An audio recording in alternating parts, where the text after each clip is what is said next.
Students, how are you. आज हम discuss करेंगे कूलॉम्स लॉ के बारे में तथा उसका डेरिवेशन भी प्रूव करेंगे। बहुत इजी है ये कूलॉम्स लॉ, कोई डिफ़िकल्ट नहीं है। चलिए करते हैं शुरुआत। और हाँ, उससे पहले अगर आप हमारे चैनल पर नए आए हैं तो चैनल को सब्सक्राइब कर लीजिए, साथ में बेल आइकन को भी प्रेस कर लीजिए, जिससे हमारी हर वीडियोस की नोटिफिकेशन आपको टाइम पर मिलती रहे।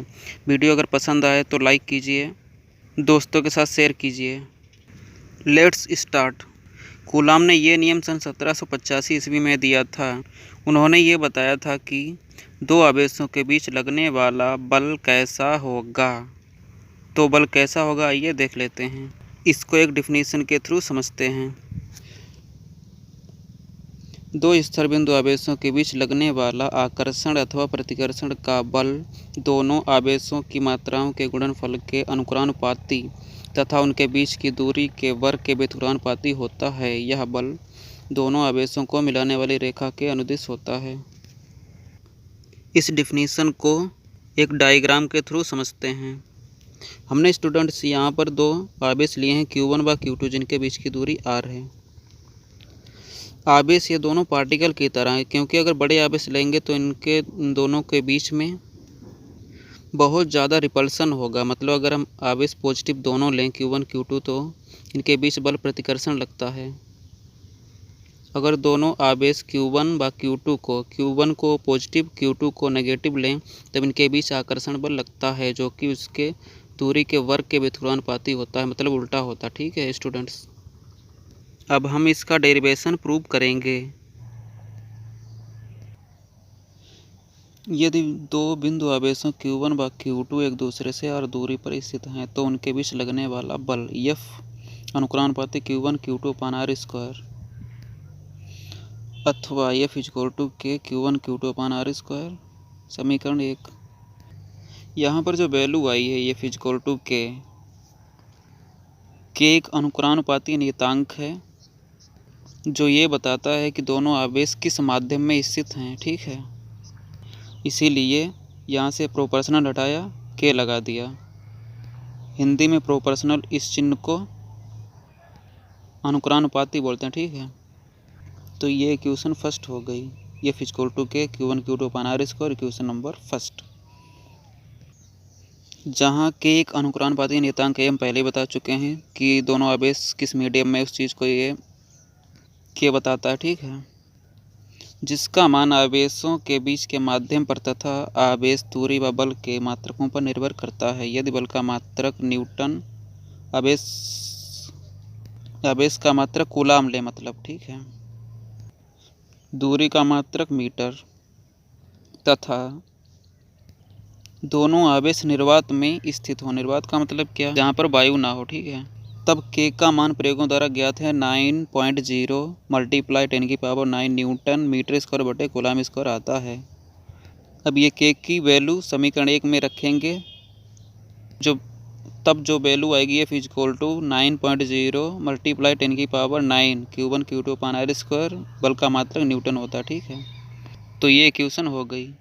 अब यदि समीकरण 1 में कोई वैल्यू मान लें, जैसे Q1 Q2 बराबर 1, दूरी बराबर 1, ठीक है, वैल्यू आ जाएगी F = K।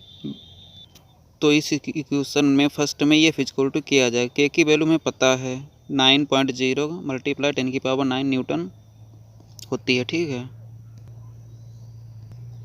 F की वैल्यू 9.0 × 10⁹ न्यूटन तभी आएगी जब आप समीकरण 1 में Q1 Q2 और R की जगह पर 1 रखेंगे। ठीक है,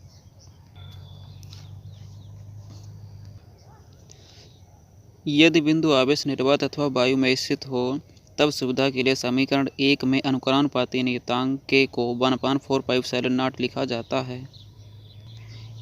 ये वाली जो वैल्यू है ε0 या इसे ε0 भी बोल सकते हैं। ठीक है, अतः जो इक्वेशन होगी समीकरण 1 F = 1/4πε0, यहाँ पर K की वैल्यू रख दी, Q1 Q2 अपान R स्क्वायर न्यूटन, ये सही रहा। समीकरण 2 हो गई। यही कूलॉम का नियम है, जहाँ ε0 निर्वात की विद्युतशीलता कहते हैं। ठीक है, अब हम ε0 की वैल्यू निकालेंगे, क्या होती है उसका मात्रक भी। वी नो दैट, हम जानते हैं 1/4πε0 = 9.0 × 10⁹ न्यूटन मीटर स्क्वायर बटे कूलम स्क्वायर। अब ये जो वैल्यू एफ इक्वल टू के, मतलब ये एफ के बराबर आया था और ये के की वैल्यू है, ठीक है। यहाँ से 9.0 को नीचे लाए, एप्सिलॉन नॉट को ऊपर ले गए, तो ये वैल्यू यहाँ से आएगी epsilon not equal to 1/4 pi multiply 9.0 10⁻⁹ newton meter square बटे कूलम स्क्वायर। तो यहाँ पर 1/4 मल्टीप्लाई पाई की वैल्यू रख दी 3.14 मल्टीप्लाई 9.0 10, और यहाँ पर 9.0 मल्टीप्लाई 10⁻⁹। बाकी सब ऐसे ही रहा। यहाँ पर वैल्यू निकाल ली, एप्सिलॉन नॉट की जो आएगी वो 8.85 मल्टीप्लाई 10⁻⁻12 कूलम स्क्वायर बटे न्यूटन मीटर स्क्वायर। अब ये कूलम स्क्वायर पहले कैसे आ गया, यहाँ पर एक कूलम स्क्वायर सबसे नीचे है जो कि पलट कर ऊपर चला गया, ठीक है। अब हम एप्सिलॉन नॉट का विमीय सूत्र निकालेंगे समीकरण 2 से। समीकरण 2 से मैंने निकाला, ये आ गया epsilon not equal to Q1 Q2 upon 4 pi F r square, ठीक है। एप्सिलॉन नॉट का विमीय सूत्र ये हो जाएगा ए स्क्वायर टी स्क्वायर अपान एम एल टी की घात -2 एल की घात 2, ठीक है। यहाँ से एम को ऊपर लेकर जाएंगे तो एम की घात -1 एल की घात 1, ये वाली 1 है, ये 2 है, तो मल्टीप्लाई हो जाएगी तो 3 हो जाएंगे, ऊपर लेकर जाएंगे तो घात माइनस की हो जाएगी, टी की घात 4 हो जाएगा माइनस का ए स्क्वायर, ठीक है। ये हो गया एप्सिलॉन नॉट का विमीय सूत्र। एप्सिलॉन नॉट का मात्रक भी कभी कभार पूछ दिया जाता है एग्जाम में। एम के एस पद्धति में एप्सिलॉन नॉट का मात्रक किलोग्राम इनवर्स मीटर की घात -3 सेकेंड की घात 4 एम्पियर स्क्वायर है, ठीक है। तो ये था कंप्लीट डेरिवेशन कूलम्स लॉ का। आज बस इतना ही, मिलते हैं किसी नेक्स्ट वीडियो में।